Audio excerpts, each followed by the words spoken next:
Hi guys, it is Babs with Listen to Your Inner You. Thank you for watching. Thank you for subscribing. Thank you for supporting me. Thank you for letting me support you. My website is listentoyourinneryou.com. You can book sessions on there. And my cat is being very active today. He doesn't get to come in here very often, so he's excited. That's Murphy, by the way, if you forgot. The only orange animal. Well, no, actually, I have an orange bunny too. But yeah, his name is Ginger. I have two bunnies. I have lots of animals.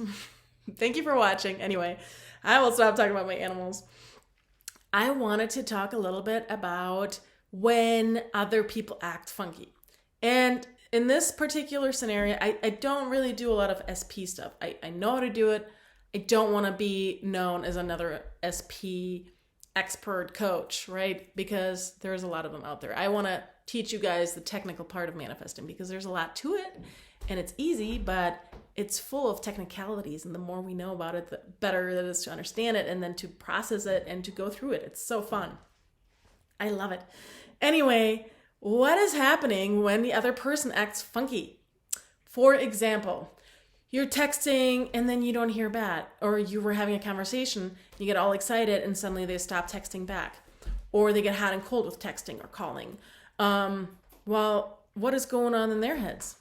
Well, the real question is what is going on in your head and in your heart, right?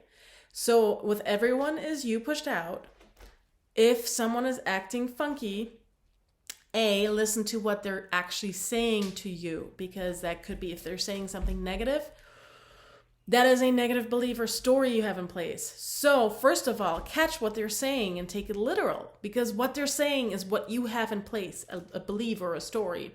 Again, beliefs cause stories. So what are they saying? Pay attention to that. That's a great indicator. And if there's nothing upsetting that they're saying, but they're acting weird and they're being quiet or funky, what is going on in your head? Are there any stories going on in your head that are negative? I want you to catch them. Set affirmations that you're awesome at catching negative stories. Oh my God, I always catch my negative stories. I am so good at catching negative stories. I'm so good at turning negative thoughts around. What is going on in your head that they're pushing out at the moment? This is very common in people. The closer they are to you, the more directly they will push it out and the more quickly they push it out. They actually often push out your emotions too. So it could be that you have attachment when you're starting to text with someone and you get so excited. You got your SP or you got them back and they stop texting. You're like, what the hell? What if you developed attachment? Or what if you sent them a text message or a phone call and they're not calling back for days?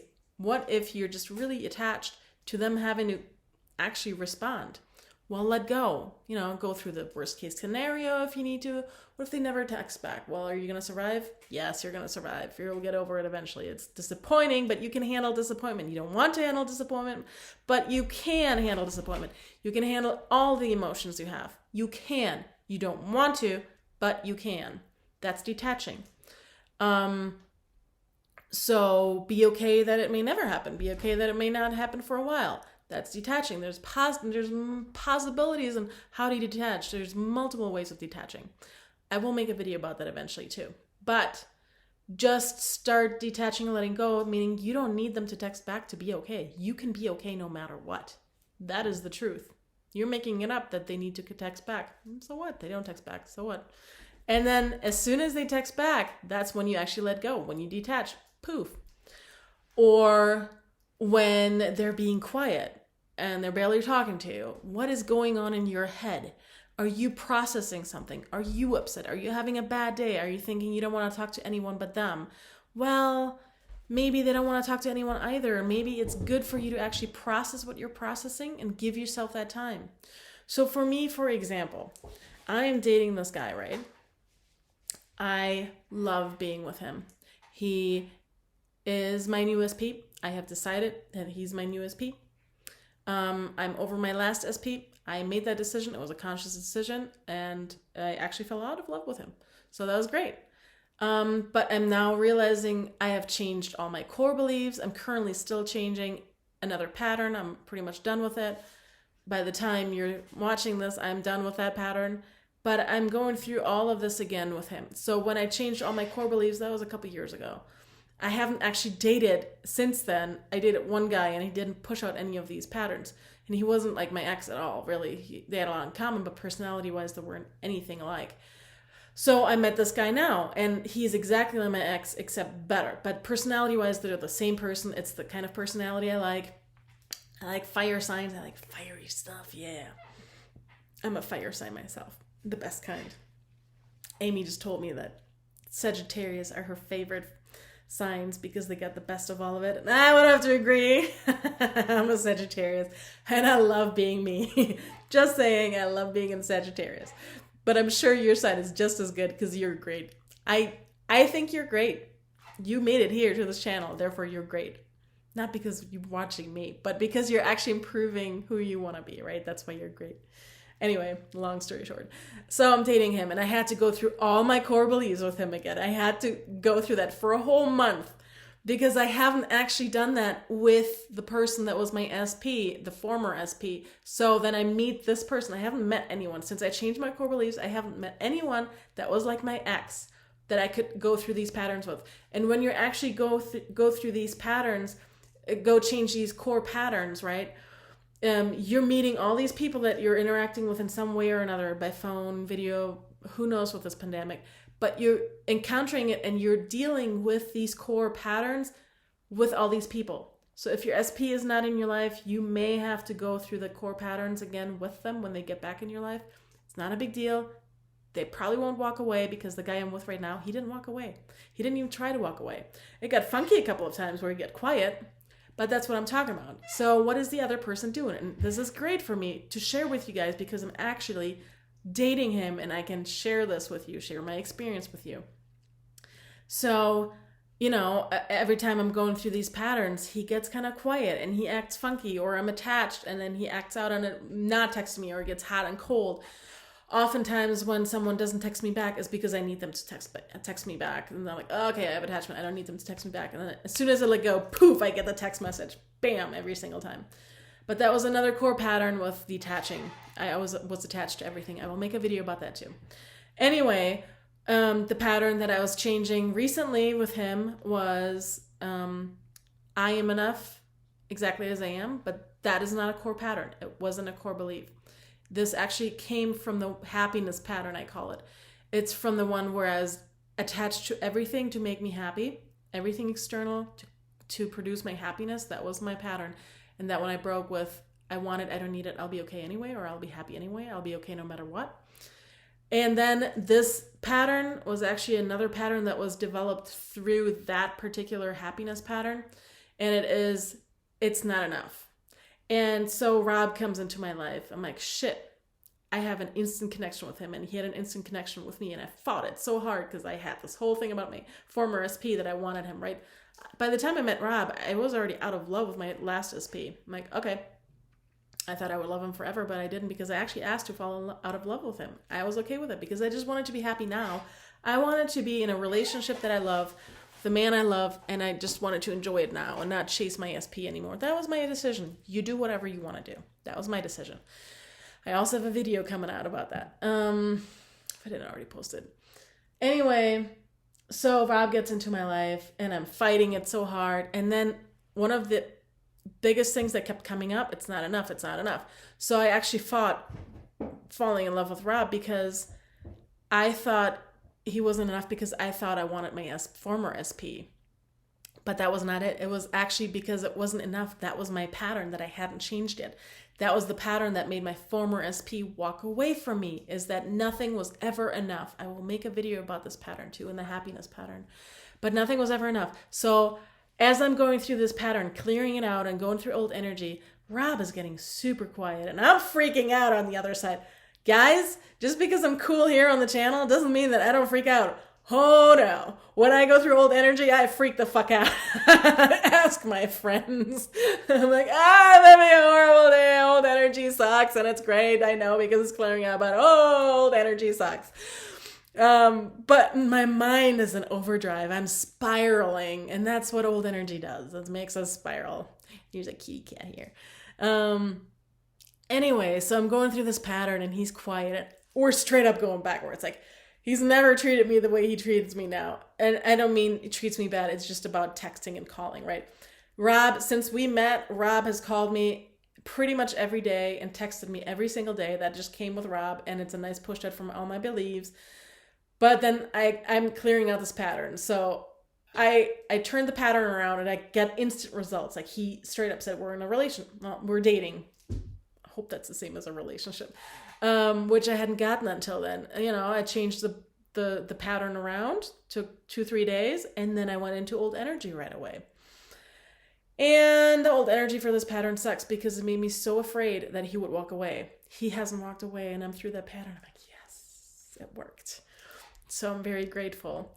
But while I'm going through the old energy in this pattern, he's super quiet. He doesn't call me. He hasn't called me in 6 days at that point. He barely texts, and I'm like, oh my God. But I have to keep affirming it's enough. It's enough exactly as it is. My life is enough. Our relationship is enough exactly as it is, blah, blah, blah. But what I'm trying to say is, what is going on in your head that makes the other person do whatever they're doing or not doing? So I want you to realize, are you going through a pattern that it's translating into them somehow? Because how my freak out session about this pattern works, like I'm straight up scared of losing him. I'm straight up scared I'm not enough, that my life is enough, that whatever I'm getting isn't enough, right? I have all these fears and I'm stressed and I'm heartbroken. I call this the heartbreak pattern. Because my ex broke my heart with this. He walked away because he didn't love me enough, and whatever he did wasn't ever enough, right? So that's the pattern that made him walk away. So Rob is acting really quiet, and I'm freaking out. And then I get the little bits in between, the light at the end of the tunnel where, oh my God, we have a date night, and it's the most amazing date night, or he says the nicest things to me. But texting and calling, he didn't do it all, almost completely gone throughout this pattern. I'm like, fuck, this is tough. Until it wore off, and then it wasn't tough anymore, and then I didn't care anymore. And then he started texting and calling, all the time. So that's how old energy works. It's pretty darn great once you're through it. Anyway, what is going on in your head that is causing the other person to act this way? Are you surrounded by really unhappy people? Well, they're probably pushing out that you're unhappy. Are you surrounded by angry people? Well, you probably are storing a lot of anger inside of you. Are they not talking to you? What is going through your head? Are you having negative stories that are perpetuating them not talking to you? Do you have attachment towards them not talking to you, etc., or them talking to you? What is going on in your head that is making them push it out? And the closer you are to someone, the more it'll be, if it's an SP, then they push out your emotions too. For example, Rob, that's what I was trying to say. Throughout this whole pattern, I was working through the heartbreak pattern, right? He was so stressed about everything in life. And then I straight up asked him on that nice date night we had, am I stressing you out? He says, oh, no, not at all. And he was super sweet about it. I'm like, oh shit, this literally is translating into him, into stressed. And his schedule wasn't any more different. He's always a busy guy. He's always a very busy person. But that week that I was going through the old energy, the week and a half or whatever it was, he was beyond stressed, and that made him not text me or call me because he just needed to shut his mind off. But then when we had that date night for like 7 hours, we went to fights and dinner and all of that, he was the sweetest guy. He was even more attentive, even more loving. He sat next to me, he touched me and kissed me all night. He showed all our friends at the gym, from the kickboxing gym, that we're together. Like, he showed everyone that I was his. And it was the most amazing night as it was. It was enough exactly as it was, right? That's the pattern I was going through. But how my working through this pattern, the old energy on my end worked out on his end, was him being stressed about everything in life. He was stressed and overwhelmed with everything. He actually experienced some heartbreak too from one of his kids. They said something really upsetting and it broke his heart. While I'm going through my own heartbreak with this pattern. It was so interesting to watch. So when the other person acts up or acts weird or different or upsetting and it's not to your liking, what is going through your head? What are you going through that is pushing out through them? Is it a story you're perpetuating? Are you having negative thoughts? Are you going through a pattern? Are you in old energy? Are you attached to something? I want you to sit down, slow down, take a step back and evaluate. Do you not want to talk to anyone that day? I've had those days where I'm like, I don't want to talk to anyone. I'm having a really shitty day. And then I don't hear from Rob. I'm like, I want him to text me. But then at the same time, I don't want to talk to anyone. So why am I expecting him to text me when I just want to be left alone? Because we have those days. And what I do have in this relationship now that I didn't have with my last ex, my former SP, right, is that I needed it. First of all, I rushed into every relationship my whole life, rushed into all of them. Didn't work out. None of them lasted. And I always rushed into them for validation because I needed to feel like I'm okay. Like I'm enough as I am. Like everything I had wasn't enough. So I rushed through it. And this enough pattern that I worked through, that made me slow down. I think that's what caused the injuries because I was just pushing too hard and not accepting that things are enough as they are. I wasn't okay with things as they were. So slow down and realize what is going on. Do I need to change a belief? Do I need to slow down? Do I need to detach? Do I need to relax? Do I need a day to myself? What is the other person pushing out that you're going through? Because everyone is you pushed out and everything is you pushed out. So what are you thinking? What are you going through? And they're pushing it out. Right? So what I'm getting in this relationship is that I actually get to process these days, even when I have amazing days with Rob. His name is Robert, short for Rob. Rob is short for Robert. I'll see if he wants to do a video with me sometime. I wonder when I'm done with all these stupid patterns. Anyway, what I get in this relationship now is that I get to process these things. And I didn't get that with any of my exes. I just wanted to spend a ton of time with them. With my last ex, I just wanted to spend all the time in the world with him, but it was neediness. I always had this neediness. I loved him very much, but I was always this neediness around it, and it didn't feel good. It wasn't a healthy love. And I shed all of that, and it feels so much easier now, and I can process things. Now, when I have a great day with Rob, the next day I kind of need some time to myself, and I never gave this to myself. Never. Not in any of my relationships. I always felt this neediness, and I needed the validation. I needed to be with him. I rushed into it. We got together right away, or we moved in together right away. Never gave myself these days where I needed to process it. And when you're in a new relationship or new relationship, you have to process your emotions. So take these days when they're quiet because you want that quiet. You need that quiet. Or do you need to detach? Or do you need whatever you need? Give this to yourself and appreciate it. And yeah, those days when he's quiet, I'm like, fuck. Ugh, what am I going through? But I guess I need this. I accept that. He's not texting me because I need it, right? What do you need? This manifesting is about finding out your needs and what you want and need in your life. Emotional needs, love needs, right? There are physical needs we have, and there are emotional needs we have. That's why there's different love languages. Figure out what your love language is. Figure out what their love language is. Maybe they need time to themselves. Maybe they're independent. Maybe they're not codependent. Figure out what you need and figure out what they need. Because although everyone is us pushed out and I don't believe in free will, I still believe that everyone has their own story because I'm them pushed out. They created me in their reality. So it's vice versa. I look at it that way. So what is going on in your head that they're pushing out? That is how I want you to start looking at it because that's what helps me. Like, oh, okay. Well, he's stressed. I am stressed. He's heartbroken. I am heartbroken, right? That's how it works. Have a great day.